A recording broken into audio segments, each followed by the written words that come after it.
The room froze when the CEO ordered security to remove her. Glasses stopped clinking, smiles vanished, phones lifted.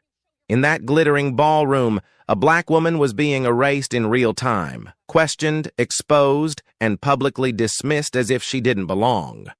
What no one understood was that the empire celebrating itself that night was breathing on borrowed money. Money she controlled. While arrogance performed on stage, consequences were already moving. And within minutes, a single decision would turn applause into panic and power into public collapse. The ballroom shimmered with polished confidence. Crystal glasses chimed. Laughter drifted between tables filled with people accustomed to being obeyed. This was where power gathered to congratulate itself. And at the center of it all stood Victoria Hale, CEO of Hale Dominion Capital, the evening's host, smiling as though the room existed by her permission. Then her voice cut through the air. "Security, please escort this woman out. This event is invitation only." The sound vanished instantly. Every head turned. A black woman stood near the back of the ballroom, composed and still, her face unreadable. Phones rose almost instinctively. Whispers rippled outward. She did not argue. She did not flinch. She simply remained where she was as two guards began moving toward her. No one noticed the slim black portfolio resting against her chair. No one realized the evening had already begun to unravel. Her name was Danielle Cross, and she had not come to be seen. She had come to observe. For years, Danielle had learned that the fastest way to understand a room was to enter it quietly and let people reveal who they believed mattered. Tonight was no different.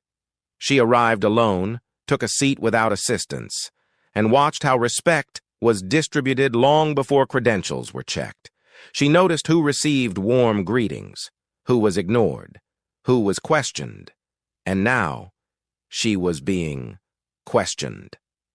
Victoria stepped forward with polished confidence, every inch the woman used to command. "This summit is reserved for principal investors and founding partners," she said smoothly. "There must be some confusion."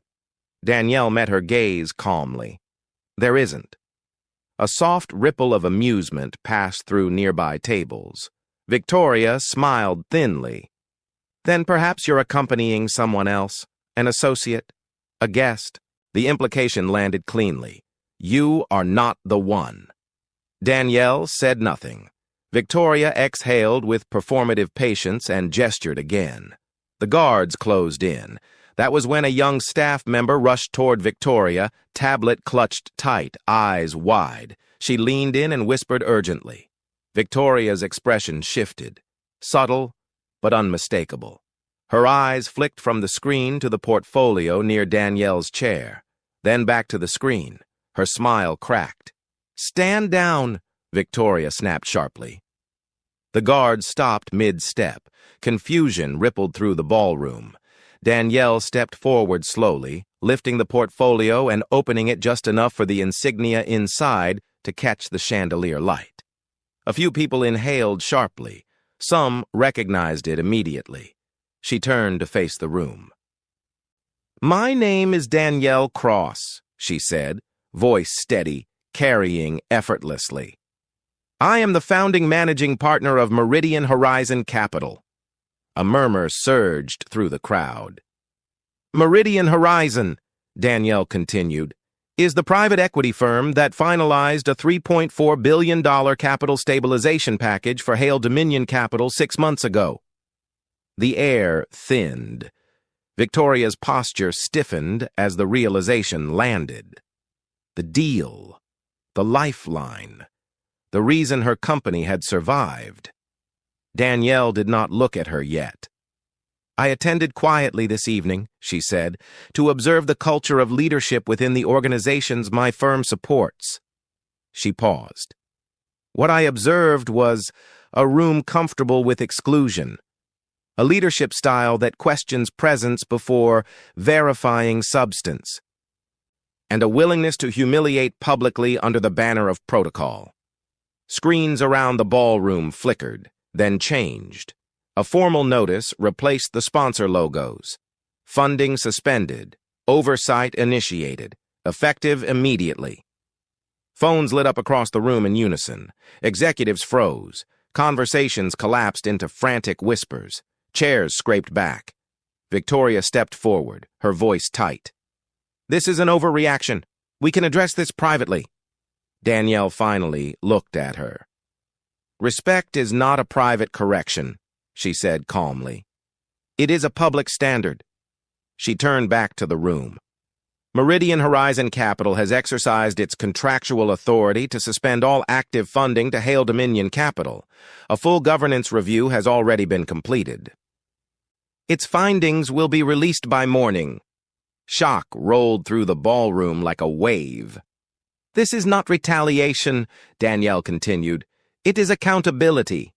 Victoria opened her mouth to respond, but the room no longer belonged to her.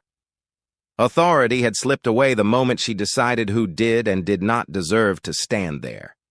Danielle closed her portfolio. "You assumed power before confirming truth," she said evenly. "That assumption just ended your control." She turned and walked toward the exit. No one stopped her. By morning, the fallout was public. Markets reacted. Board members issued statements. Senior executives resigned. Analysts called it unprecedented. Industry leaders called it overdue. Danielle gave no interviews. She returned to her work quietly, continuing to deploy capital with precision and intent. Backing leadership that understood authority was not proven through exclusion, because real power does not raise its voice in ballrooms. It watches. It waits. And when it decides a system no longer deserves support, it withdraws and lets the collapse speak for itself. If watching arrogance crumble under quiet authority moved you, don't let it end here. Like this video to support stories that expose hidden power, share it with someone who believes respect should never be conditional, and comment the moment that hit you hardest.